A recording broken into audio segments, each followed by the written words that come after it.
RC's ready for that one. We're ready for the 4 NFL games this weekend. We also have 6, Dan Graziano, head coaching openings in the NFL. Let's run through those. Why are you asking me with Tannenbaum? Anyway, we got the Bears. Let's talk about the Bears. Mike McCarthy was in there earlier this week, former Cowboys coach. Bears flew him in, interviewed him in person.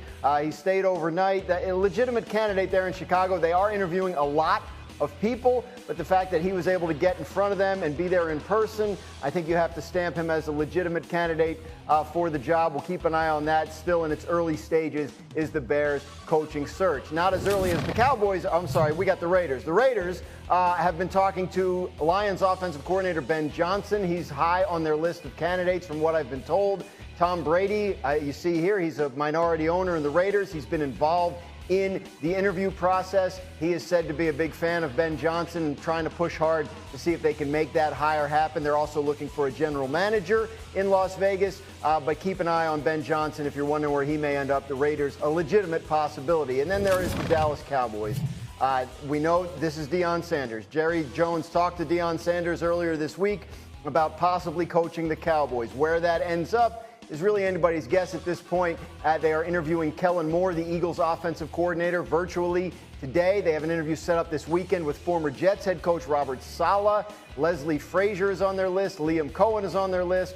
But Greeny, I know you want to talk about this guy, Deion Sanders, who is apparently on the list as far as Jerry Jones is concerned, and we'll see where that ends up landing. I want to hear Stephen A. talk about it. Yesterday, Stephen A., for those of you who missed it, opened First Take with a message for Jerry Jones.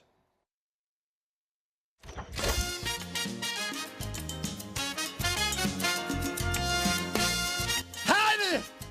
How do you do?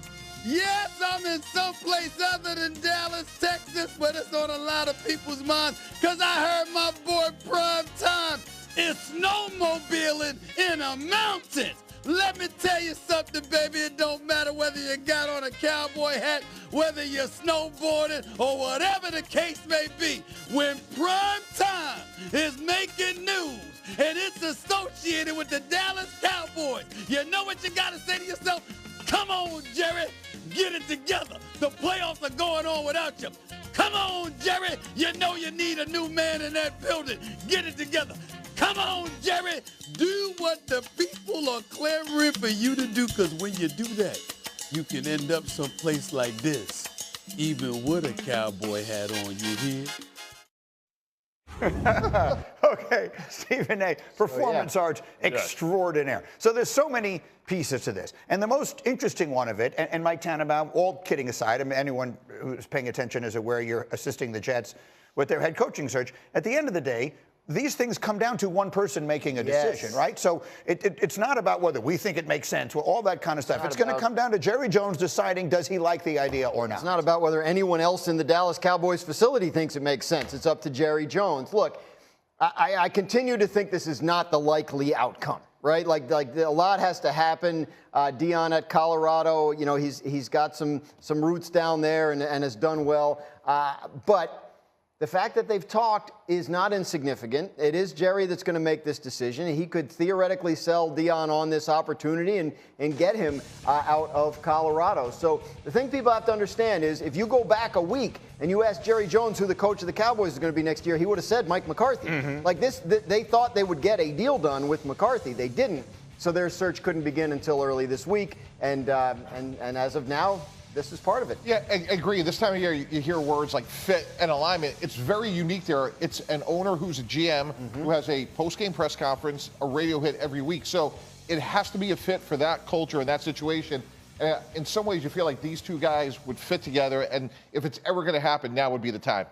I mean, this would be strictly a football. This isn't about selling tickets or back pages. Deion Sanders is a legitimate football coach who has proven himself at everything he's ever done. You know him. I mean, he was a teammate of mine for 2 years. Listen, people don't get confused with thinking Deion is like, you know, some new school type of guy. He's an old school principal guy. And what does the Dallas Cowboys need? Accountability. They've been living off of those, you know, those 3 titles that they had in the 90s. Well, who better to come in than a guy that was part of that building process to help them get one of them chips? He can come in, and he's one of the very few players that can get get the ear of the audience, and he can call guys out. And what could you say? If you want to build brands, that's who you talk to. He can be a resource for everybody in that locker room and everybody within that building. Well, I think it's two different jobs that head coaches in Dallas have to do. You have to be able to manage the locker room, and you have to be able to manage the owner.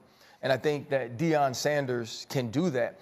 It's not necessarily just about the X's and O's. Obviously, he knows and understands how to build a program when you look at Jackson State and also Colorado. But for Jerry Jones and Deion, it's having a voice that you value and respect. Someone needs to be able to have a conversation with Jerry, because you're never going to tell Jerry what to do, that Jerry, this could be best for our team, and have him value that. And now when you look at a CeeDee Lamb, go back to last year when Dan and we're talking about the tours. Who better to say, okay, here is how you handle what it is to be a Dallas Cowboy better than primetime Deion Sanders. Right. The thing about these two men, there's no room that Deion Sanders is in where he's not the brightest light. There's no room that Jerry Jones is in where he's not the brightest light. How do they figure out a way to compromise when it comes to who is the biggest voice in this locker room? And I think that's what's most important. I think the other part of this, you just made me think of it. You know, Micah Parsons with all the podcasts. I mean, the Cowboys have far more podcasts than they have wins, you know, in this past year anyway. Like, I think that's the kind of thing, to your point, that Deion might be the one player or one of a very small handful of people who could walk into a room and say, guys, we're done with that. No, he can't. Deion has a Tubi show right now. So, like, that's not going to happen. But the thing is, the thing that he won't do, though, he won't tell them not to have them, but he will tell them, do your job with excellence while having them. There's so many. This is a new age of player. Probably can help him do it. Yeah, it's a new age of player. So now Deion can go to them and say, okay, it's okay that we have these things. I understand these things, but Micah, what you can't say is this. What you can't do is this. You can't put us in this situation. I want you to shine, but shine in the right way. That's the way I should have said it. Yeah. You know what's so funny is you get this question, and there's like the sexy answers that involve Lamar and Josh, but that's not the answer to the question. And Chris knows this, being a guy that played in the trenches his entire career. One of these teams has to make the other team one-dimensional by stopping the run. If you're Buffalo, who loves to play light, right? They love to play nickel. You have Ballard and Milano back, but who are fast side-to-side pass covering linebackers. You got to stop a team that's willing to put everybody on the field that's over 250 pounds but Lamar Jackson at one time. When Patrick Ricard is out there, you bring an extra lineman into the game, Likely and Andrews, and you're going to match that with nickel? I wish you would. Right? And so you have to be able to stop the run there. But also, it's been underrated what James Cook and Ty Johnson have meant to the offense of the Buffalo Bills. If you look at, and I know Buffalo fans are like crazy.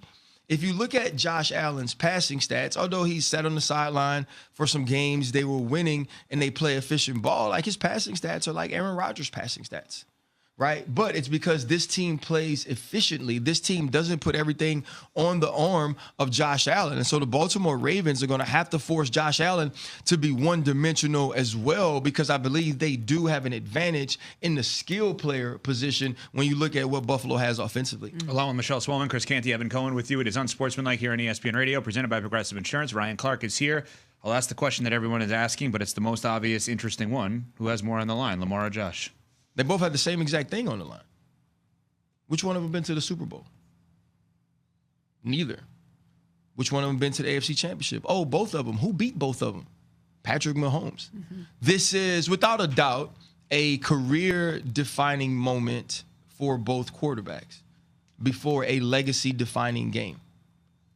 These are the same two guys. I think sometimes we speak about Josh a little differently than Lamar for two reasons. First reason, Josh has never won an MVP, right? So the expectations of him and what those MVPs mean have never really been on Josh Allen. Secondly, Josh Allen's actually played like himself in playoff games. You go back to the divisional round a few years ago against Patrick Mahomes. It was the best Josh Allen we'd ever seen. Unfortunately, it was the best Patrick Mahomes we've ever seen too, and we see that guy a lot. So we look at who they are in the playoffs differently, but neither of them has accomplished more than the other one. And so I think this game is equally as important to both guys. I think the exact same thing is on the line for both guys. And I get we want to make it more than that, but it's about advancing to the next round to play the boogeyman. right? And now you beat that dude, it's a totally different conversation. Yep. RC, I want to ask you about a game on the other side of the bracket. The Commanders are the biggest underdog this weekend going into Detroit to place the Lions. Can you contextualize the season that Jaden Daniels has had and compare it to other standout rookie seasons that we've seen? And Chris, and you guys correct me here, Dan Marino went to the Super Bowl as a rookie, right? Or was it second year? It was the second year. Okay, see? It's the second year, so no. Like, honestly. And I feel like... Hold on, wait. You just said Super Bowl. Yeah, so because I'm saying if Dan Marino went to the Super Bowl in his first year, I would say, okay. Capital at FedEx Field in Landover, Maryland. They love their football in this part of the country, and this crowd is ready to go as their guys will match up with the Buffalo Bills.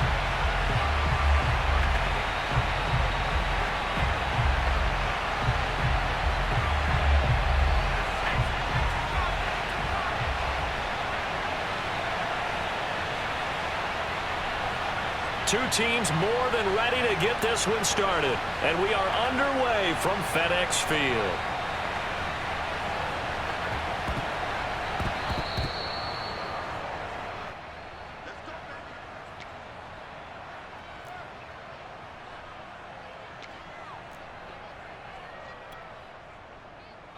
Ball up to the 35 now as they come up on 1st and 10.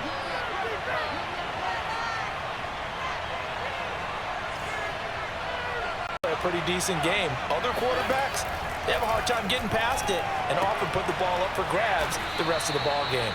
And a productive gain out to the 14 after starting at the 7. It's a gain of 7. 7 yards the pick up there. 3 yards remain for 2nd down.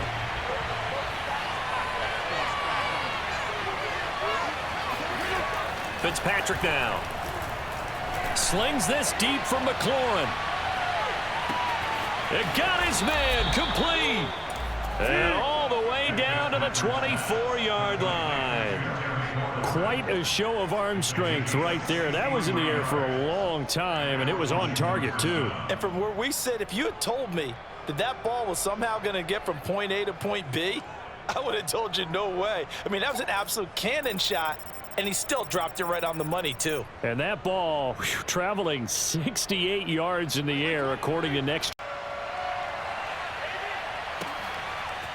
Bringing it out of his end zone, Isaiah. And all deep in his own territory. He coughs up the football. That's what it is, baby. That's and what he it will is. score. Touchdown, Washington.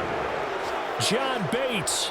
Excellent work there to get in on the touchdown run. And Washington has tied the ball game with the extra point still to come. Now it's Hopkins to add the extra point. And with that, his guys take the lead here by a point. And they'll try again 2nd and 10. They'll fake the handoff. Now Smith. And he's taken down. This will be a Brown sack. Okay, you know my bias is about to come out here. A lot of people think that the offense is just moving in the wrong direction. I'd say they're moving in the right direction because the defense is pushing them back. Former defensive guy. Now, as a quarterback 3rd and long, you really got to rally the troops here, don't you? Yeah, you're doing a big way, and what else do you have to look out for? More pressure coming at you because it seems to be working pretty well. 3rd and long, it's Smith escaping the pressure right. Slings this deep. This is caught inside the 15. And he takes it in. Touchdown, Washington.